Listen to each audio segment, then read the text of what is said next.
امام حسین علیه السلام همه داشته‌های خود را به میدان آورد برای اعلای کلمه حق و برای نجات خلق. این برخی از خصوصیاتی است که انسان به طور کلی در ماجرای عاشورا میتوانه ببینه و نشان بده.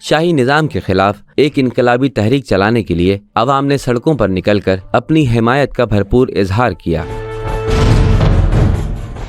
اقرار کنم، اعتراف کنم، اول کسی که این نقش رو فهمید امام بزرگوار ما بود، مثل خیلی چیزای دیگه که اول او فهمید، در حالی که هیچ کدام از ماها نمیفهمیدیم. همچنانی که نقش مردم رو امام فهمید، تأثیر حضور مردم رو امام درک کرد، اون وقتی که هیچ کس درک نمی کرد. امام نے اعلیٰ اہداف کو اپنایا، ان کے اسلامی اور انسانی مقاصد تھے۔ آپ نے انسانی تکریم اور وقار کو اولین ترجیح دی۔ اسی طرح استعمار اور استکبار کی پابندیوں سے چھٹکارا اور ظالموں کے چنگل سے لوگوں کو آزاد کرانا اہم ہدف تھا۔ حقیقت یہ ہے کہ جب ابھی امام خمینی کی عوامی شہرت نہ تھی، اس وقت سے ہی ان کا پیغام آزاد منش لوگوں کے دلوں کی دھڑکن بن گیا، بڑی پذیرائی ہوئی اور عوام نے بھرپور ساتھ دیا۔ میں تمام امریکیوں کی طرف سے بات کرتا ہوں کہ ریاست ہائے متحدہ امریکہ میں خوش آمدید۔ امریکی صدر جان کینیڈی نے شاہ ایران محمد رضا پہلوی سے امریکی مصنوعات کی ایرانی بازار میں کھپت کے لیے تجارتی اصلاحات کا مطالبہ کیا، اور یوں شاہ ایران نے 1962 کے شروع میں کچھ ایسی تجارتی اصلاحات کا اعلان کیا کہ جسے وہ سفید انقلاب کے نام سے پکارتا تھا۔ امام خمینی ان منصوبوں کے سامنے کھڑے ہو گئے اور حقیقت میں اسلامی انقلاب کی تحریک شروع کی، اور پہلوی حکومت کی ان تجارتی اصلاحات کی کھلم کھلا ڈٹ کر مخالفت کی جو ایران اور یہاں کی مسلمان عوام کے خلاف منظور کی گئی تھیں۔ ایران میں سفید انقلاب کی سب سے پہلے جس نے مخالفت کی اور اس کی قلعی کھولی امام خمینی تھے، جبکہ دوسرے سارے لوگ اس مسئلے سے لا تعلق دکھائی دے رہے تھے۔ حوزہ علمیہ میں بھی ہر طرف خاموشی چھائی تھی۔ امام خمینی نے امریکی منصوبے اور شاہ کے سفید انقلاب کے خلاف ایرانی عید نوروز کے دن سے عام ہڑتال شروع کرنے کا اعلان کیا، جس کے جواب میں قم کے مدرسہ فیضیہ میں علماء و طلباء کے خلاف سخت اور پرتشدد تادیبی کارروائی کرنے کا حکم دیا۔ 25 شہریور کو امام صادق علیہ السلام کے یوم شہادت پر حوزہ علمیہ اور قم کے حوزے کے سربراہ آیت اللہ العظمیٰ گل پائگانی کی جانب سے مدرسہ فیضیہ میں شہادت امام صادق کی مناسبت سے ایک تقریب کا انعقاد کیا گیا۔ شاہ نے امام خمینی رحمۃ اللہ علیہ کے مقابلے میں اپنی طاقت اور حشمت کا مظاہرہ کرنے کی خاطر اس دن قم کی عوام، حوزہ یونیورسٹی کے ملازمین، طلباء اور علماء کو سبق سکھانے کا فیصلہ کیا۔ حملہ شروع ہوا اور طلباء کو مارا پیٹا گیا۔ میں نے طلباء کو دوسری منزل سے گراتے دیکھا۔ کچھ طلباء بھاگ گئے، ان میں سے کچھ کو گرفتار کر لیا گیا۔ انہیں شاہ زندہ باد کا نعرہ لگانے پر مجبور کیا گیا۔ بہت سے طلباء نے مجبوری میں مان لیا اور کچھ نے انکار کر دیا۔ جنہوں نے انکار کیا انہیں شمالی حصے کی طرف ایک کلاس روم میں بند کر دیا گیا۔ شاہ ایران نے مدرسہ فیضیہ میں حملہ کر کے دینی طالب علموں اور علماء کو خوفزدہ کرنے اور سزا دینے کی مذموم کوشش کی۔ امام خمینی نے اس واقعے پر افسوس کا اظہار کرتے ہوئے عوام کو پیغام دیا کہ اب خاموشی جائز نہیں ہے۔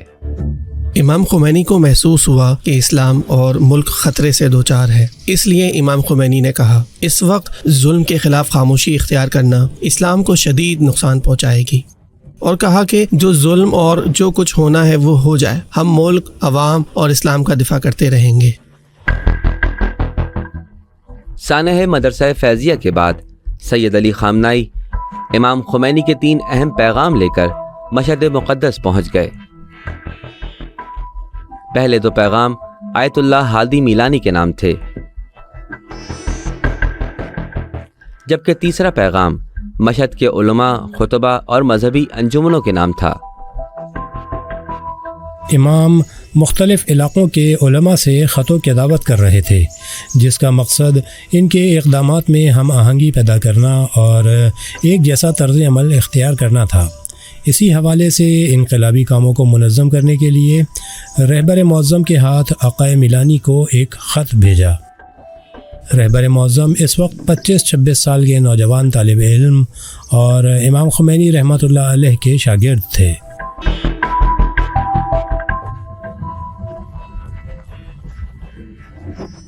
ظاہر ہے کہ اس وقت امام نے علماء اور خطیب حضرات کو تاکید کی تھی کہ وہ مدرسہ فیضیہ کے سانحے سے عوام کو آگاہ کریں کہ شاہ نے علماء اور دینی طالب علموں پر کیسے مظالم ڈھائے ہیں۔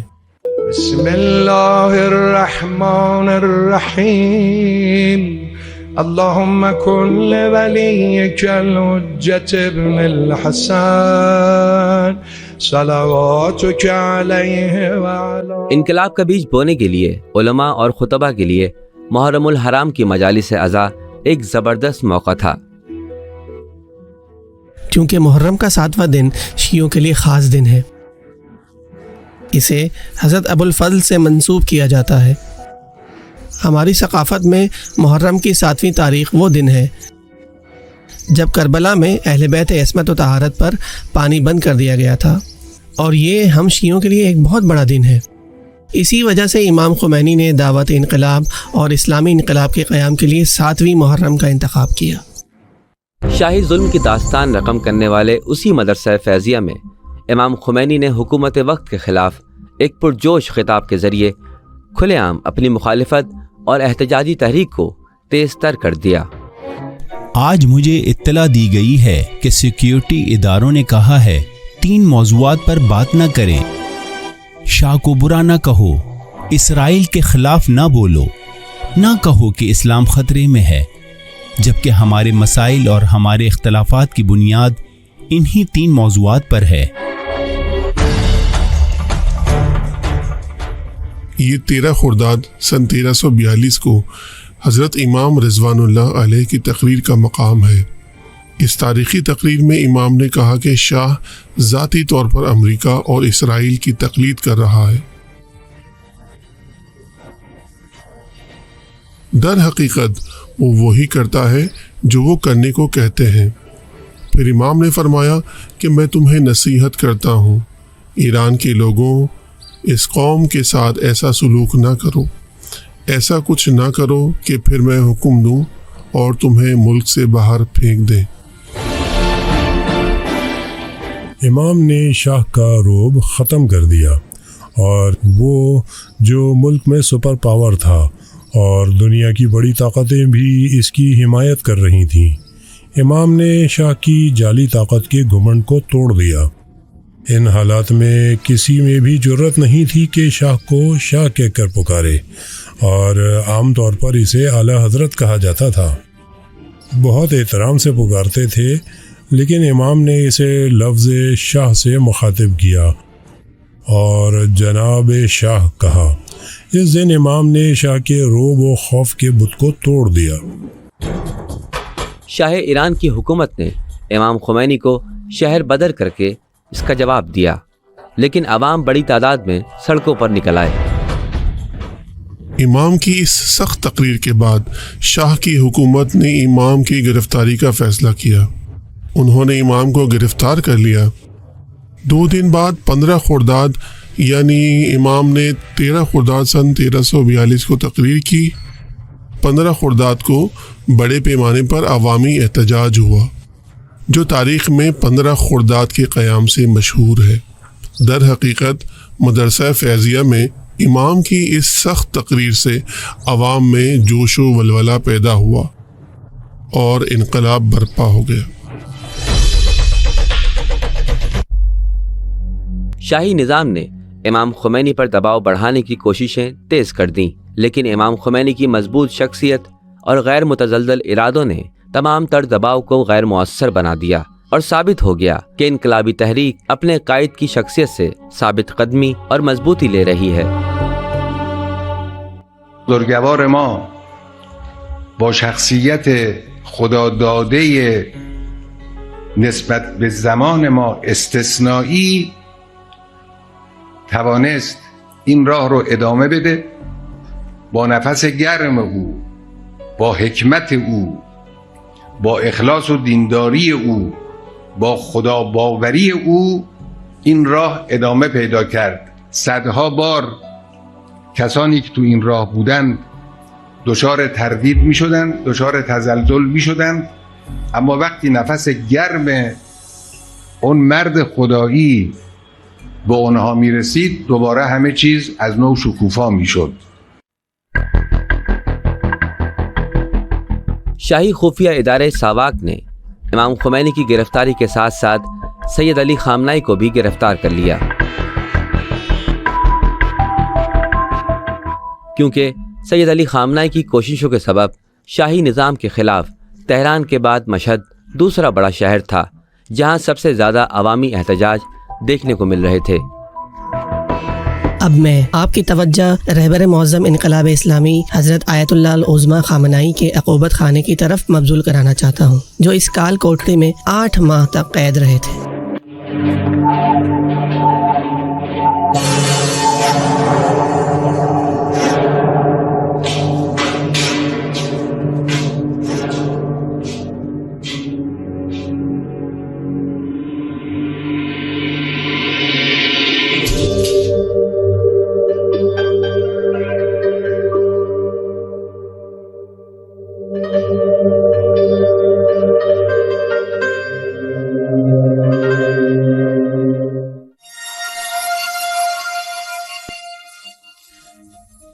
انسانی حقوق کے ادارے کی طرف سے زبردست دباؤ اور شدید عوامی رد عمل کے خوف نیز حکومت کی جانب سے اپنے مخالفین کے خلاف لچک دکھانے کی نئی پالیسی کے تحت رہبر معظم کو رہا کر دیا گیا۔ ساواک انٹیلیجنس نے دوسری بار سید علی خامنائی کو گرفتار کر کے تہران منتقل کر دیا، جہاں آپ 2 مہینے قید میں رہے۔ ان 2 مہینوں میں بدترین تشدد اور توہین آمیز رویہ آپ کو سہنا پڑا۔ آپ جو ٹارچر دیکھ رہے ہیں اسے گرم پنجرہ کہتے ہیں۔ یہ پنجرہ جانوروں کے لیے ہے، انسانوں کے لیے نہیں۔ اس کے ذریعے وہ پہلے قیدی میں اپنے تئیں ایک عزت کے احساس کو ختم کرتے اور اس کی تذلیل کرتے تھے۔ پھر وہ پنجرے کے نیچے بجلی کا چولہا جلاتے، قیدی کا جسم جلس جاتا۔ وہ سلاخوں کو پکڑ کر خود کو تھوڑا اوپر رکھتا تاکہ وہ کم جلے، لیکن پنجرے کے اوپر اچانک زور سے مارا جاتا۔ ایک جلتا ہوا سگریٹ اس کے ہاتھ کے پیچھے لگاتے اور قیدی کے ہاتھ پر چوٹ لگائی جاتی تاکہ وہ سلاخوں کو چھوڑ دے اور گرم سطح پر زیادہ دیر ٹھہرے تاکہ مزید جل جائے۔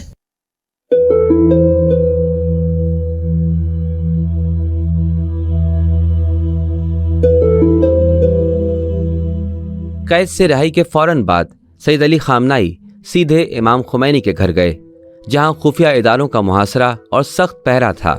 اس وقت امام خمینی نے کچھ علماء اور مجاہدین پر مشتمل ایک ایسی خفیہ تنظیم کی بنیاد رکھی تھی کہ جس کا مقصد شاہی حکومت کے خلاف حوزہ علمیہ کم کو منظم کرنا اور انقلابی سرگرمیاں انجام دینا تھا۔ اس وقت 60 کی دہائی میں متحرک، آگاہ و باشعور اور باصلاحیت علماء، طلباء و مجتہدین پر مشتمل ایک ایسے گروہ کو تشکیل دیا گیا جن میں سر فہرست رہبر معظم شہید بہشتی، شہید مطہری، شیخ رفسنجانی، شیخ باہنر شامل تھے۔ ایک طرف سوشلسٹ، لبرل، بائیں بازو کی پارٹیوں نے شاہ ایران کے سفید انقلاب کی حمایت کا اعلان کر دیا تھا، اور دوسری طرف علماء دین شہنشاہی نظام کے خلاف انقلابی تحریک کی قیادت کر رہے تھے۔ دستگاه پهلوی در دوران نهضت اسلامی در واقع تمام توجهش به حرکت اسلامی بود، با او معارضه میکرد، با چپها و مارکسیستها و اینها مدارا میکردند. خب اینا هم به اون مدارا جواب دادن. خیلی هاشون رفتن تو دفتر فرع پهلوی عضو شدن، خیلیشون رفتن توی صدا و سیما در تلویزیون رادیو عضو شدن۔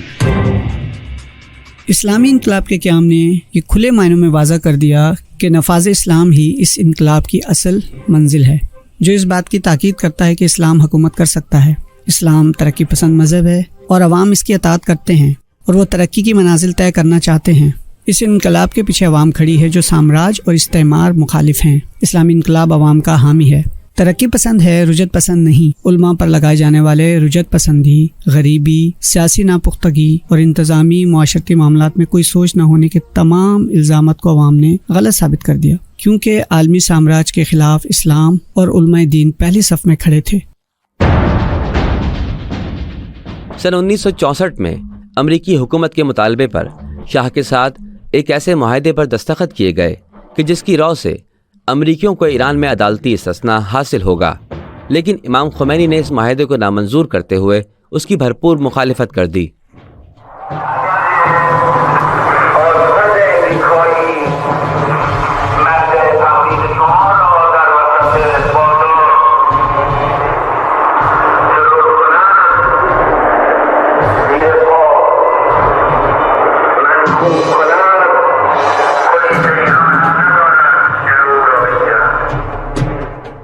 امریکی مصنفین میں سے ایک نے کہا کہ گزشتہ 100 سالوں میں ایران کے سیاسی حالات پر سب سے زیادہ سخت تقریر امام خمینی نے کی ہے۔ انہوں نے کڑی تنقید کی اور اپنی شعوری اور جرأت مندانہ مزاحمت کا اعلان کیا، جس کا نتیجہ ترکی کی طرف ان کی جلاوطنی کی صورت میں نکلا۔ اینجا هم طرف قضیه اگرچه که حکومت ظالم طاغوت و حکومت پهلوی بود، اما پشت سر این حکومت آمریکایی ها قرار داشتن. اونا بودن که او رو تقویت میکردن و به وسیله او بر همه امور کشور ما مسلط شده بودن. این مبارزه ادامه پیدا کرد تا سال 43. ناگزیر شدن آمریکایی ها مستقیما داخل مسائل بشن. امام بزرگوار رو در سال 43 تبعید کردن. علماء نے امام خمینی کی قیادت سے وابستگی کا آغاز کیا، جو نجف الاشرف میں ان کے دفتر سے شاہ کی حکومت کے خلاف اسلامی انقلاب میں جان ڈالنے کے لیے پہنچے تھے۔ نجف میں درس کے دوران امام جو بیانات دیتے یا خاص موقعوں پر جو اعلامیہ جاری ہوتا، وہ اعلامیہ امام کے چاہنے والوں اور کارکنوں کے ذریعے ایران پہنچتا۔ یہاں ایران کے محب الوطن لوگ امام کے تبصرے سے آگاہ ہوتے اور حمایت کرتے۔ ہم ہر اعلامیہ آیت اللہ مرزا ہاشم عامری کے گھر لے جاتے اور وہاں اسے طلبہ میں تقسیم کرتے تاکہ وہ ملک کے گوشے گوشے میں اسے عوام الناس میں تقسیم کریں۔ جس وقت امام خمینی نجف اشرف کے دفتر سے شاہی نظام کے خلاف بیانات دیا کرتے تھے تو علماء اور طلباء اسی وقت ایران پہنچ کر انقلابی تحریک کو عوام میں زندہ رکھنے کی خاطر امام خمینی کا پیغام عوام میں پھیلایا کرتے تھے۔ سچ میں یہ بہت سمجھداری والا کام تھا۔ ساواک کا نیٹ ورک بہت ہوشیار تھا، خاص طور سے مصدق کے واقعے کے بعد، اور ہر قسم کی حرکت کو نوٹ کر رہے تھے۔ عوام کے لیے سکا سانس لینا بھی دشوار تھا۔ چھوٹی سے چھوٹی بات یا کسی معمولی کام پر بھی اٹھا کر لے جاتے تھے۔